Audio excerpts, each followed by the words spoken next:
तो हेडिंग डालेंगे एवोल्यूशन, यानी हमारा चैप्टर कौन सा है, एवोल्यूशन। और ये according to new NCERT chapter number 6 है।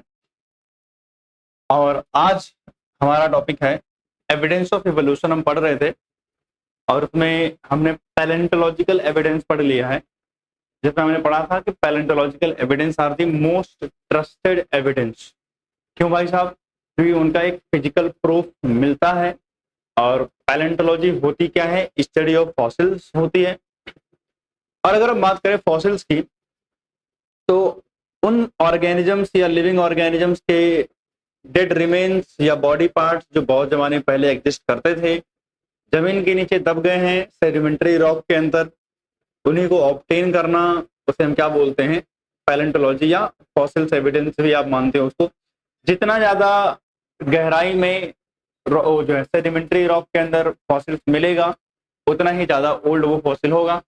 किसी भी फॉसिल का टाइम पीरियड हमने पढ़ा था कि डिटरमाइन कैसे किया जाता है। कार्बन डेटिंग हो गया, रेडियो एक्टिव डेटिंग हो गया, वैसे ईएसआर भी आता है, इलेक्ट्रॉन स्पिन रेजोनेंस भी बोलते हैं, बट रेडियो एक्टिव डेटिंग याद रखना, काम चल जाएगा इससे। फॉसिल्स मैंने बताया थे दो तरीके के हैं, unaltered fossils and terrified fossils, जिसमें अनअल्टर्ड फॉसिल्स में एचटी सब कुछ इंटैक्ट रहता है, टेरिफाइड फॉसिल्स बहुत कॉमनली यूज्ड फॉसिल्स हैं, वगैरह वगैरह। आज जो हम एविडेंस स्टार्ट करने वाले हैं उसका नाम है कंपैरेटिव मॉर्फोलॉजी एंड एनाटॉमी, यानी evidence number 2, comparative morphology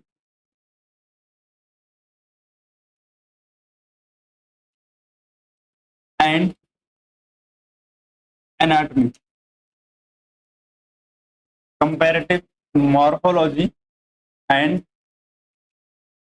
anatomy. और अगर मैं बात करूं भाई साहब, तो ये बहुत ही ज्यादा इंपॉर्टेंट है। क्या ये बहुत ज्यादा इंपॉर्टेंट है? ऐसे इस पे से तारे लगा देते हैं ना, ये तो बड़े तारे हो गए, छोटे तारे लगा देते हैं। तो ये भाई साहब जो है ऐसे तारे लगते चले जाएंगे। ये बहुत ज्यादा इंपॉर्टेंट है। ये सब छोड़ो, ये मेरा स्टार सही है।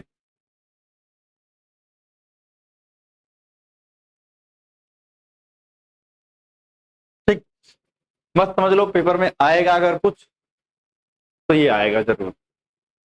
ठीक, अगर हम बात करें इन एविडेंसेस में, तो सबसे पहली चीज जो हमें समझनी है वो है होमोलॉजी। क्या है? होमोलॉजी। क्या होता है सर होमोलॉजी? अगर मैं पहले बड़े सिंपल शब्दों में समझाऊं तो क्या होता है? ओरिजिन सेम हो, ओरिजिन, फंडामेंटल स्ट्रक्चर, फंडामेंटल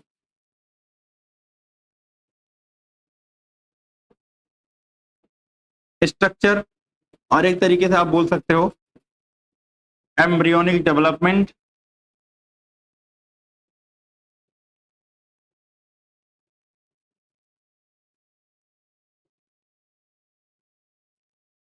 ये सारी चीजें आपको क्या मिलेंगी? सेम। ये सारी चीजें क्या मिलेंगी आपको? सेम मिलेंगी। यानी ओरिजिन सेम होगा, फंडामेंटल स्ट्रक्चर सेम होगी, और डेवलपमेंट सेम होगी, और उसके बाद जो है इनके फंक्शंस क्या होंगे? अलग होंगे। ये सब क्या होंगे बच्चे? सेम होंगे। अगर हम बात करें ये सब सेम होने के बाद फंक्शंस क्या होंगे? अलग होंगे। फंक्शन और नीड क्या होगी इनकी? डिफरेंट होगी।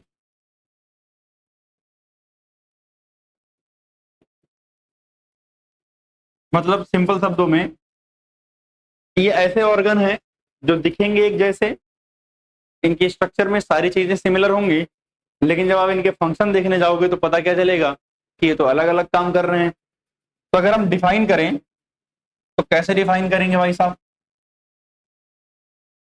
All those organs all those organs whose origin, fundamental structure,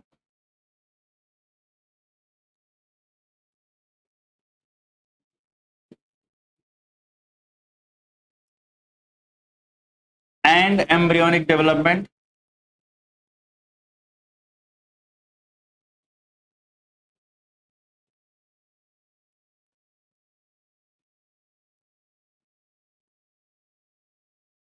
are same,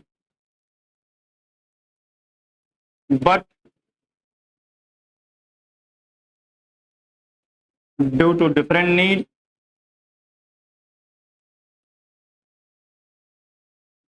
have different function, have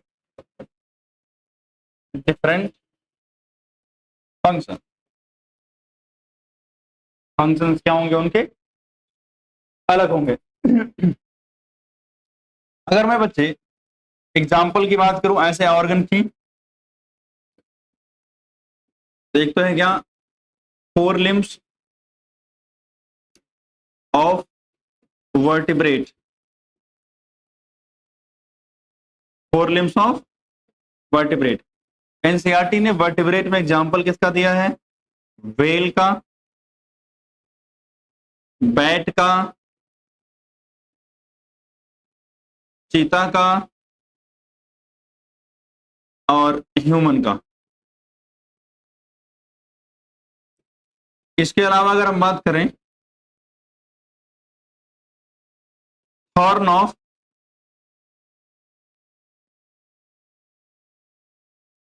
bougainvillea, horn of bougainvillea और tendrils of cucurbita and tendrils of cucurbita. अगला वर्टिब्रेट हार्ट और क्या भाई, vertebrate का brain, vertebrate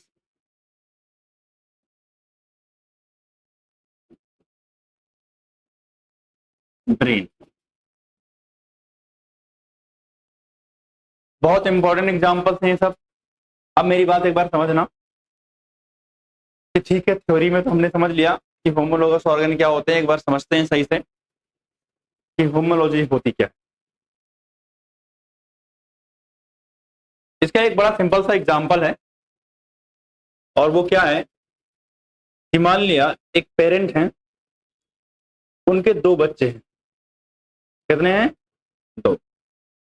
obviously fundamentally वो बच्चे लगभग similar होने चाहिए क्योंकि एक ही पेरेंट के बच्चे हैं। पेरेंट्स से और बच्चों की आपस में कुछ ना कुछ सिमिलैरिटीज तो होंगे। अगर मैं बात करूं उन दोनों बच्चों का फाइनेंशियल स्टेटस और सब कुछ सेम होगा जो पेरेंट्स का होगा, बट उन दोनों बच्चों को क्या किया गया, एक को मेडिकल कॉलेज में एडमिशन कराया है जो आगे चल करके डॉक्टर बनेगा, और एक को ये आजादपुर वाली जो सब्जी मंडी है यहाँ मजदूरी के काम के लिए लगाया है। अब दोनों बड़े होंगे, समय बीतेगा, अगली जनरेशन आएंगे, तो आपको क्या लगता है कि कौन सा ज्यादा अच्छा लिविंग स्टैंडर्ड सरवाइव कर रहा होगा, जी रहा होगा, और किसका लिविंग स्टैंडर्ड थोड़ा हो सकता है बुरा हो? तो उसमें डिफरेंस, या अगर मान लिया अच्छा भी है तो दोनों के स्टैंडर्ड में अलग अलग होगा, दोनों के कनेक्शंस अलग अलग होंगे, लोगों की बातचीत अलग अलग होगी, लोगों से कम्युनिकेशन का तरीका अलग अलग होगा। यानी ये सारी चीजें बदल जाएंगी। क्यों? क्योंकि एक मेडिकल कॉलेज में पढ़ रहा था, वो डॉक्टर बन रहा है, प्रोफेशनली रह रहा है, यानी एक तरीके से उसका पूरा माहौल अलग हो गया है। और यहाँ दूसरा जो आजादपुर मंडी में है उसका पूरा माहौल क्या है, अलग है, इसका बिहेवियर और इसकी चीजें सारी क्या होंगी, बिल्कुल अलग। तो था क्या, दोनों तो एक ही पेरेंट के बेटे थे, दोनों का फाइनेंशियल स्टेटस इनिशियली तो क्या था, सेम था, दोनों के सारे कैरेक्टर क्या थे, इनिशियली सेम थे, बट हमने क्या किया, अलग अलग कंडीशन दी, और अलग अलग कंडीशन मिलते ही दोनों क्या किए, डेवलपमेंट अलग अलग शो किए, और उनके जो कंडीशंस थी, उनकी जो सिचुएशंस थी, या उनके पास जो चीजें थी, उसको अलग अलग तरीके से यूटिलाइज किया और उनके फंक्शंस क्या हो गए, अलग अलग। बस सिमिलर यहाँ होता है। जैसे अगर मैं बात करूं वर्टिब्रेट के 4 लिम्स की, चाहे आप व्हेल की बात कर लो, चाहे आप बैट की बात कर लो, चाहे आप चीता की बात कर लो, चाहे ह्यूमन की बात करो, सबके पास पता क्या होता है, वही humerus, radius, ulna, metacarpals and carpals, साथ में वही सारी बोन्स हैं। अब बोन्स वही सारी हैं, लेकिन इन बोन्स के अलग अलग काम हैं, क्योंकि ये अलग अलग जगह रहते हैं। इंसानों के लिए उन्हीं बोन का काम क्या है, तो ग्रेस्प द थिंग, चीजों को होल्ड करने में हेल्प कर रही है। ये हाथ जो हमारे हैं वो क्या कर रहे हैं, चीजों को होल्ड करने में हेल्प कर रहे हैं, ग्रेस्प करने में हेल्प कर रहे हैं। वह जो चीता है, पता क्या कर रहे हो, वॉकिंग में, रनिंग में हेल्प कर रही है उसको। अगर हम बात करें वहीं बैट की बात करें, तो यह फ्लाइंग, उड़ने में हेल्प कर रही है। और वेर अगर हम व्हेल की बात करें, तो वही स्ट्रक्चर है, लेकिन उसको स्विम करने में हेल्प कर रही है। तो कहने का मतलब सब कुछ तो सेम, लेकिन फंक्शंस क्या हैं, अलग अलग हैं। क्यों हुए फंक्शन अलग अलग, एक को पानी में डाल दिया, अब उसको पकड़ने के लिए कुछ थोड़ी चाहिए, उसको स्विम करने के लिए चाहिए। तो जरूरत क्या थी उसकी, नीड क्या थी उसकी, स्विम करना। इसलिए क्या किया उसने, 4 लिम्स का इस्तेमाल कर लिया, तो स्विम, यानी फंक्शन बदल गए। नीड अलग थी, जरूरत अलग थी, सिचुएशन अलग थी, क्या हुआ, बदल गया। बैट आसमान में छोड़ के चले आए, अब बेचारा नीचे गिर के मर जाएगा, उसको उड़ने के लिए कुछ जुगाड़ चाहिए था, उसने एडेप्टेशन क्या किया, जरूरत उसकी उड़ने की थी, नीड उड़ने की थी, तो उसने क्या किया, एडेप्टेशन में अपने 4 लिम्स का इस्तेमाल फ्लाई करने में हेल्प कर दिया, यूज करने लगा। इस तरीके से फंक्शनली अलग अलग हो जाएंगे, बट सब स्ट्रक्चरली क्या है, सेम है। अरे अल्टीमेटली हैं तो सब वर्टिब्रेट। और आपको पता है वर्टिब्रेट कहां आते हैं, कॉर्डेटा के अंदर। और कॉर्डेटा का ओरिजिन भैया सबका सब एक जैसा ही तो है। अगर हम बात करें स्टार्टिंग से, तो पॉरीफेरा से लेकर के हम पहुंचते हैं हेमिकॉर्डेटा तक, एंड हेमिकॉर्डेटा के बाद क्या आते हैं, कॉर्डेटा आते हैं। मतलब कहीं ना कहीं सबका ओरिजिन तो सेम है, बोन्स भी सेम है, स्ट्रक्चर भी सेम है, लेकिन क्या है, फंक्शन अलग है। ऐसे ही अगर हम बात करें thorn of bougainvillea and tendrils of cucurbita, अगर मैं इसकी बात करूं तो सुनना ध्यान से। जैसे अगर मैं बात करूं इनके अंदर, तो मैंने बताया जो 4 लिम्स हैं, इनके पास क्या है, वही रेडियस बोन है, वही अल्ना है, सही बात है, वही सिमिलरली ह्यूमरस बोन है, वही आपका मेटाकार्पल्स एंड कार्पल्स हैं,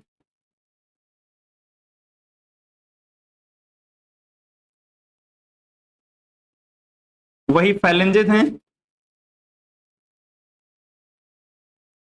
मतलब ये सब कुछ क्या है, सेम। अगर ये सब कुछ सेम है, तो भैया डिफरेंस क्या आ रहा है इनमें, डिफरेंस आ रहा है इनमें किसका, फंक्शन का। आप सोचो स्ट्रक्चर सेम है, लेकिन अगर यही स्ट्रक्चर किसमें है, व्हेल में है, तो व्हेल में ये क्या कर रहा है, स्विमिंग में हेल्प कर रहा है। किसमें हेल्प कर रहा है, स्विमिंग, सही बात है।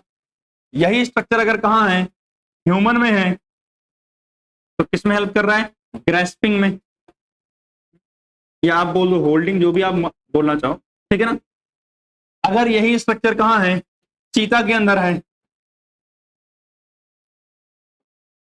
तो किसमें हेल्प कर रहा है भैया, रनिंग में, या मैं बोलूं वॉकिंग में। अरे वही दौड़ता ही है, ठीक है। अगर हम बात करें, अगला हमारे पास क्या था, बैट। अगर मैं यही स्ट्रक्चर बैट के अंदर बात करूं, तो ये फ्लाइंग में हेल्प कर रहा है, ये समझे। अब सुनना, एक और था एग्जांपल, उसको भी लिख देता हूं पहले मैं। अगर हम बात करें जो हमारे पास एक्सिलरी बर्ड होती है, एक्सिलरी बर्ड का जब मॉडिफिकेशन हुआ, एक्सिलरी बर्ड समझते हो, जिस पॉइंट से लीफ या स्टेम या ब्रांच अराइज होती हैं, उस पॉइंट पर एक बर्ड होती है, उसे क्या बोलते हैं, एक्सिलरी बर्ड बोलते हैं। एक्सिलरी बर्ड के मॉडिफिकेशन से क्या बना, सर एक्सिलरी बर्ड के मॉडिफिकेशन से थॉर्न बना। सर एक्सिलरी बर्ड के ही मॉडिफिकेशन से क्या बना, टेंड्रिल बना, सही बात है। लेकिन सर ये जो थॉर्न है बोगनविला के अंदर, ये क्या कर रहा है, प्रोटेक्शन कर रहा है। क्या कर रहा है, प्रोटेक्शन। अरे थॉर्न का मतलब कांटे, तो प्रोटेक्शन कर रहा है। जबकि वही टेंड्रिल जो है वो किस में हेल्प कर रहा है, क्लाइंबिंग में हेल्प कर रहा है। मतलब वो लिपट लिपट के चलने वाले नहीं होते हैं, तो टेंड्रिल्स वही है, ये ऐसे टेंड्रिल ऐसे दिखता है, जबकि थॉर्न प्रॉपर ऐसे नुकीला कांटे की तरह ये थॉर्न है। तो मतलब क्या हुआ, फंक्शंस तो अलग अलग हैं लेकिन आ कहाँ रहे हैं सब, एक्जेक्टली पर। ऐसे ही सिमिलरली एनसीईआरटी ने एग्जांपल दिया है कि भैया वर्टिब्रेट के हार्ट्स और ब्रेन, इनमें भी आपस में क्या होती है, सिमिलरिटीज दिखाई देती है। क्लियर बात, यहां तक नोट डाउन करो। हाँ,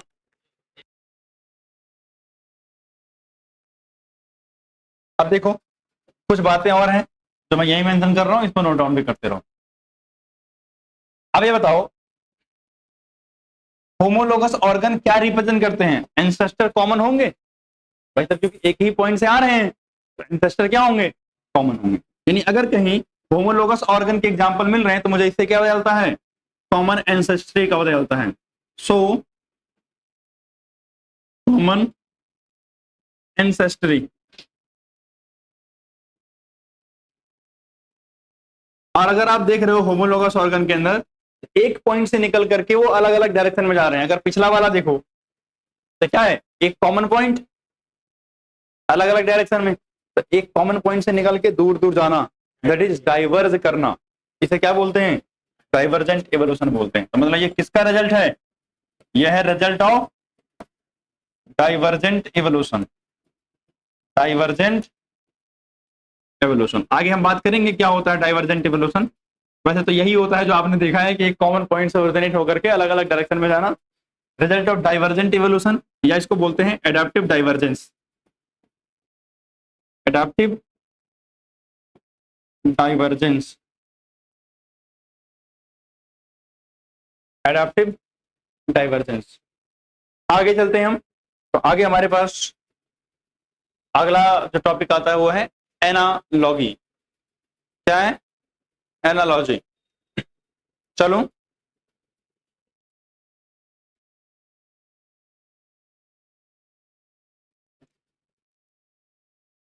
तो आगे हमारे पास जो टॉपिक आता है उसका नाम है बच्चे एनालॉजी। अगर मैं इसकी बात करूं तो यहां क्या होगा, all those organs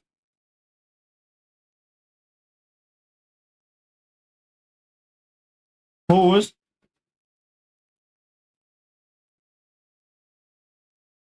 fundamental structure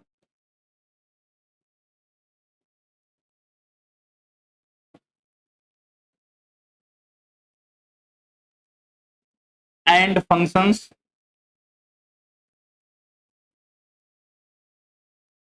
are different, and functions are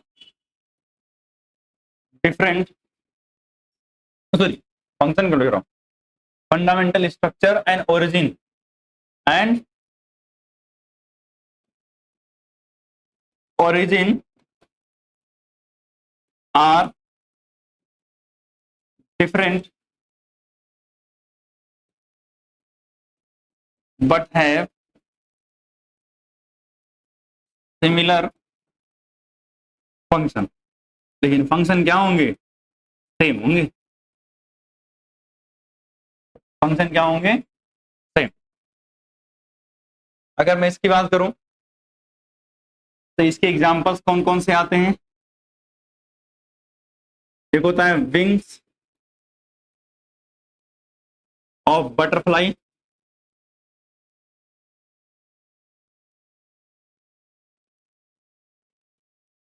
and birds,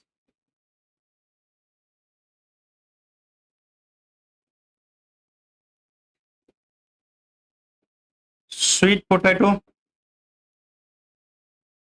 and potato, sweet potato and potato. एक अगला आता है eyes of octopus and mammals,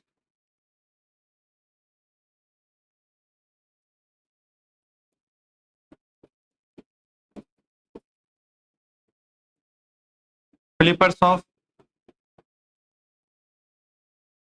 penguin and dolphin. अगर मैं बात करूं तो समझना, यहाँ पे दो एग्जांपल हम समझते हैं। यहाँ पे ऊपर वाली वैसे तो इजी है, अगर आप खुद बताओ, wings of butterfly and birds, भैया दोनों की स्ट्रक्चर सेम होगी। बटरफ्लाई कहाँ थी? ऑर्थ्रोपोडा के अंदर, और बर्ड्स कहाँ थी? एप्स के अंदर। ऑब्वियसली फंडामेंटल स्ट्रक्चर तो क्या होगी? अलग अलग होगी। तो भैया ये बटरफ्लाई थी, क्या थी? एक बटरफ्लाई थी, इसने अपने पास क्या डेवलप किए थे? विंग्स। ऐसी ही इधर बैठी हुई क्या थी? एक बर्ड थी, इसने क्या डेवलप किए थे? विंग्स। और हमने इन दोनों को उठा के कहां डाल दिया? आजादपुर मंडी में नहीं, हवा में। ठीक, तो हमने इसको कहां डाल दिया भैया? कॉमन पॉइंट पर, यानी कॉमन जगह पर, आप बोल सकते हो एयर। भैया इनको क्या करना था? फ्लाई करना था। भैया ये सारे के सारे किसमें इस्तेमाल होने लगे? फ्लाई करने। मतलब थे तो क्या अलग अलग स्ट्रक्चर, लेकिन दोनों की नीड क्या थी? सेम। मतलब ये बिल्कुल वही है जहां आपने एग्जांपल लिया था कि एक बच्चे को आजादपुर मंडी में डाला हुआ है। अब एक बार सोचो कि एक और पेरेंट्स ऐसे हों जिन्होंने एक बच्चे को इंजीनियरिंग कॉलेज में डाला हो और दूसरे को आजादपुर मंडी में डाल दिया हो। तो ये जो दो आजादपुर मंडी वाले हैं वो दोनों भाई भाई हो सकते हैं, एक जैसे हो जाएंगे, एक साथ रह के एक जैसा सीखेंगे। तो कहने का मतलब क्या हुआ कि अगर जरूरतें सेम हो जाए और जगह सेम हो जाए जहां रह रहे हैं, तो फंक्शंस तो धीरे धीरे सेम हो जाते हैं। क्लियर बात ना? ठीक। इसके अलावा अगर आप स्वीट पोटैटो एंड पोटैटो की बात करोगे, अच्छा ये भी कई बार पूछ लेता है। जो स्वीट पोटैटो है ना, स्वीट पोटैटो, ये पता है रूट होता है। ये क्या होता है? रूट। जबकि हाँ, जबकि जो पोटैटो है वो क्या होता है? स्टेम होता है। अब देखो, एक क्या है? एक क्या है? रूट, और एक क्या है? स्टेम। लेकिन बताओ दोनों का काम क्या है? Storage of food. क्या काम है दोनों का? Storage of. क्या इतनी बात क्लियर है? इसके बाद अगर मैं बात करूं तो भाई साहब जो एनालोगस ऑर्गन होते हैं ये क्या करते हैं? Show different ancestry. इससे पता चलता है एंसेस्टर सेम नहीं है, एंसेस्टर सेम नहीं है। और यहां क्या हो रहा है कि भैया दो अलग अलग लोग एक कॉमन पॉइंट पे आ रहे हैं, तो मतलब दूर दूर से लोग आके एक कॉमन पॉइंट पे मिल रहे हैं, दैट इज कन्वर्ज कर रहे हैं। इसलिए किसका रिजल्ट होगा? कन्वर्जेंस इवोल्यूशन का। यानी ये क्या है? Result of convergence evolution. Result of convergence evolution, ये किसका रिजल्ट है? कन्वर्जेंस एवोल्यूशन का रिजल्ट है। इस तरीके से हमारा जो टॉपिक था homologous organ and analogous organ, difference तो लिख ही लोगे, मैंने ऐसे पॉइंट सेट किए हैं ताकि डिफरेंस भी आ जाए।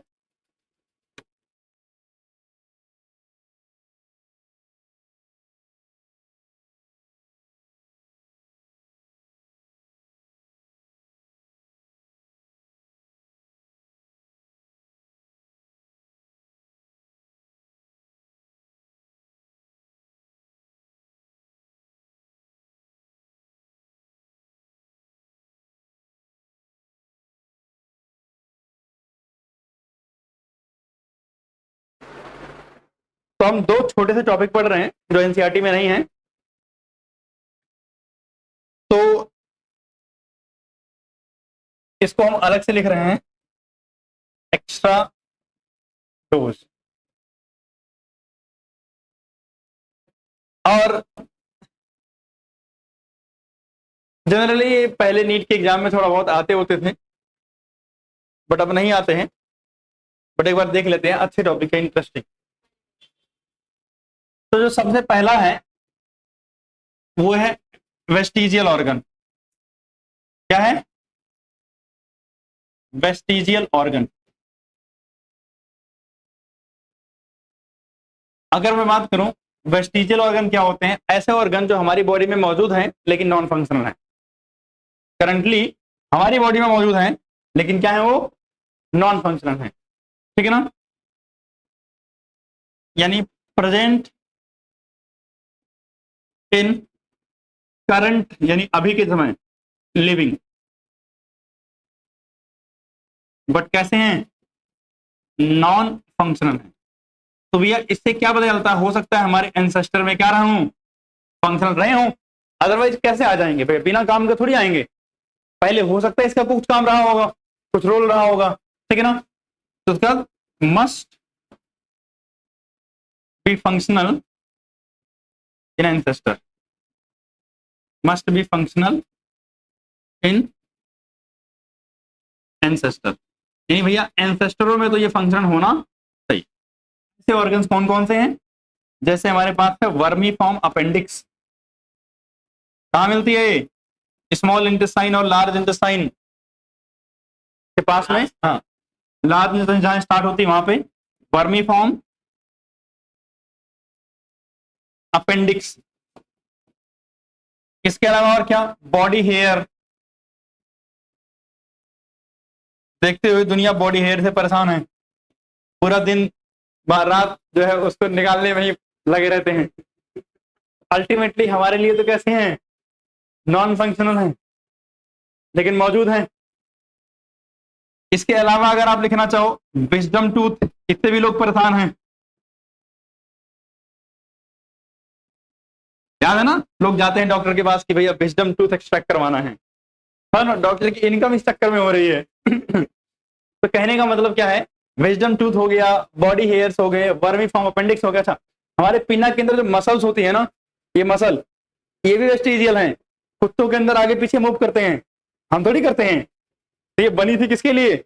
ऐसे आगे पीछे मूव करने के लिए। तो पीछे से बोल रहा हो तो ऐसे घुमा के सुन ले, आगे से बोल रहा हो तो घुमा के सुन ले।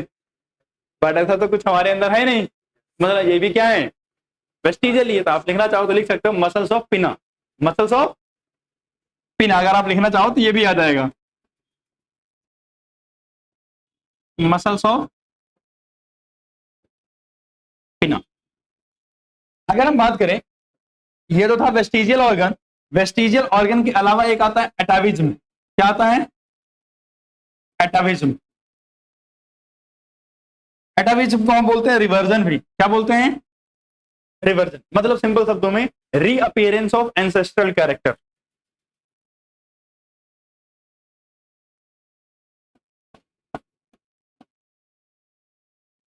रीअपीयरेंस ऑफ एंसेस्ट्रल कैरेक्टर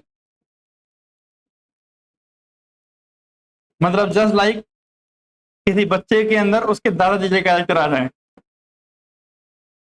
मतलब ऐसा नहीं होता है, बट थोड़े बहुत चेंज होंगे। वो कैसे होगा देखते हैं। रीअपीयरेंस ऑफ एंसेस्ट्रल कैरेक्टर जैसे क्या? हाँ, एटाविज्म। हाँ, VISM। अगर हम बात करें रीअपीयरेंस ऑफ एंसेस्ट्रल कैरेक्टर की, जैसे एग्जांपल के लिए एक्सेसिव बॉडी हेयर। देखा कभी कुछ लोगों को पूरे बॉडी हेयर बहुत ज्यादा हो जाते हैं? हाँ। नहीं, एक तो होता है नॉर्मल, एक होगा जैसे सर के बाल नहीं है, ऐसे शरीर पे बाल हो जाते हैं। तो ये एंसेस्ट्रल कैरेक्टर है, जो कि हम जहां से आए हैं हमारे एंसेस्टर ऐसे ही रहा करते थे। ठीक, या आपने अगर देखा होगा वो जो फिगर देखते हो ना, डायग्राम जिसमें इवोल्यूशन का ह्यूमन का दिखा रखा होता है, उसमें जो पीछे वाले होते हैं उनको भी देखा करो, बॉडी पे बहुत ज्यादा हेयर होते हैं। कपड़े बेचारे नहीं पहनते थे ना, तो ठंड उंड से बचने के लिए उनको क्या चाहिए था? हेयर की जरूरत पड़ती थी। बट हम चेंज हो गए, डिसेंट इंसान बन गए, समझदार बन गए, तो हेयर की जरूरत अब नहीं है। इसके अलावा जो है अपीयरेंस ऑफ टेल,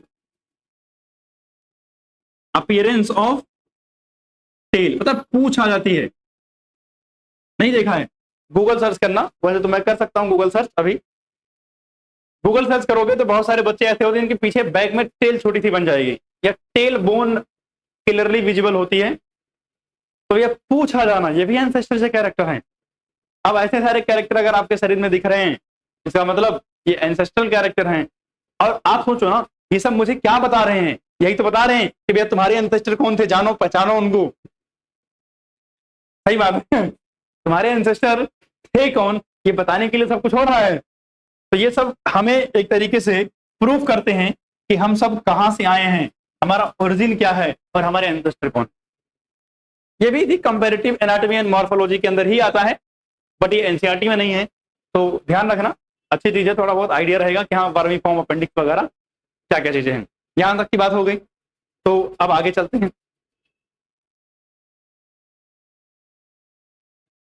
आगे चलते हैं, एम्ब्रियोलॉजिकल एविडेंस हेडिंग डालोगे। क्या डालोगे हेडिंग? Embryological evidence. बेटर। तो बस आज की क्लास यहीं तक, मिलते हैं अगली क्लास में। आज हमने कंपैरेटिव मॉर्फोलॉजी एंड एनाटॉमी पढ़ा, यानी होमोलोगस एंड एनालोगस ऑर्गन क्या होते हैं, बाकी बातें अगली क्लास में करेंगे।